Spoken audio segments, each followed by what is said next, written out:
Happy Monday, everyone. It's the day after the bike race, and I'm fortunate enough to have the day off. Just woken up. It's looking like pretty dark outside, and today would be a perfect day to get a little rest and relaxation after a long and hard bike race yesterday. I mean, like, who in their right mind would go out on the trails like this early in the morning? It is currently 49 degrees out, and we're right off of the entryway to 195, right down here in Catonsville. And welcome to episode 1 of Gaels on Trails. Today, we're going to be taking a look at the Soapstone Trail. A pretty fun trail, pretty easy after a race, and one of my personal favorites. Today, I'm going to be joined by coach from NICA, Scott Southern. He's also happens to be my dad. Only person I could drag out here this early, and a really good biker. So today, let's get started. The trail starts out with a relatively smooth straightaway leading into a fun little downhill segment. Now this downhill is my favorite of the entire ride. Just be careful around that switchback and watch out for root patches and leaves. They can lead to a pretty rough tumble, and I actually got one of us. As we reach the bottom of the initial hill segment, we come across a very small bridge.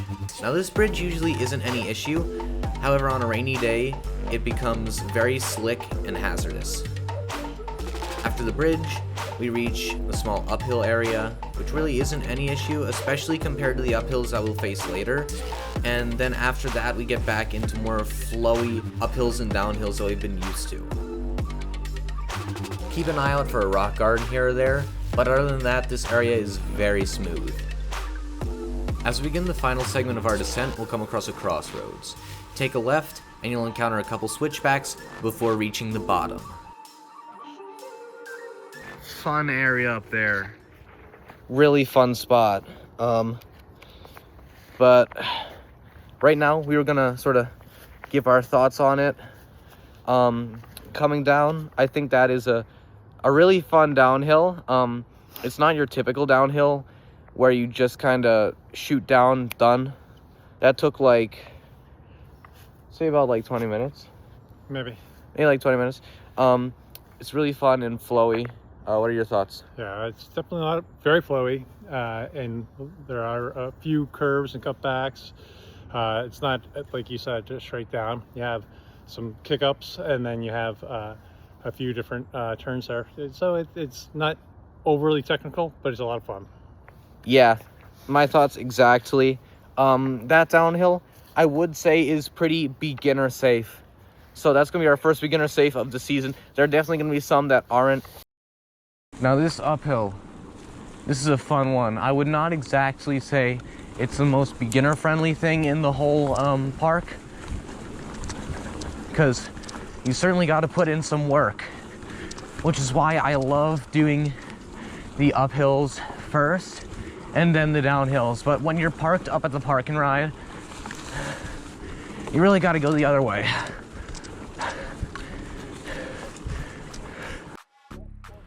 Now it's time for us to get back to the park and ride, so let's climb. And climb we will, because after a short little downhill and a bridge, we get into some intense hill climbing with a little dip here and there, but mostly it's going to be uphill stuff. It's still pretty flat, which won't last for very long, but it's nice to have for at least the beginning. After we cross another bridge, we'll reach some more intense climbing areas, this time with a lot less spots for us to break for water. The segment really starts to challenge us with a bunch of trees and roots, though luckily it does reward us for our efforts with a small spot to break. I can probably confidently say to you, this is the hardest uphill spot, purely because of how deceptive it is, and you have like little bumps where you have some roots and stuff, and try to go over them, and it becomes actually a lot harder than you think. The main issue with the Soapstone Trail, this one in particular, is deception. It loves to play tricks on you. After we push through the deception of the uphill, we reach the final section of the trail. This is more of a cool down section with a few bumps here and there right before we reach the end. And ladies and gentlemen, we're back. Welcome back to headquarters, guys. We just finished that trail. That was about a 40-minute ride. Really fun. Would totally recommend. So for my rating of this trail, I would say on a difficulty scale, it's probably like 3 out of 10. It's got some technical aspects.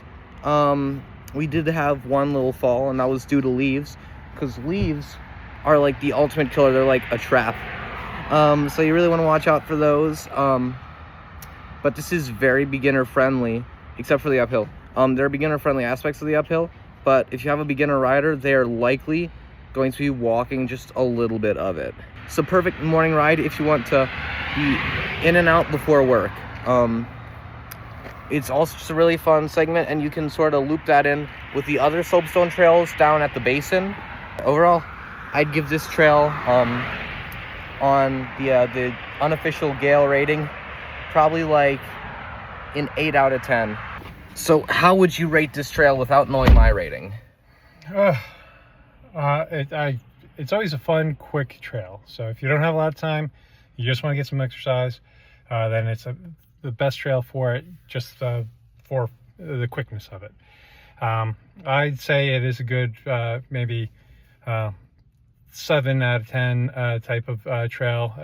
If you want something more difficult, you're going to see it later on in the videos that are to come, but this one is a very good starter for you. This one's sort of your before breakfast trail, like I was saying. I gave it an 8 out of 10, so that's really good. Our ratings kind of matched up. All right. All right, let's get ahead.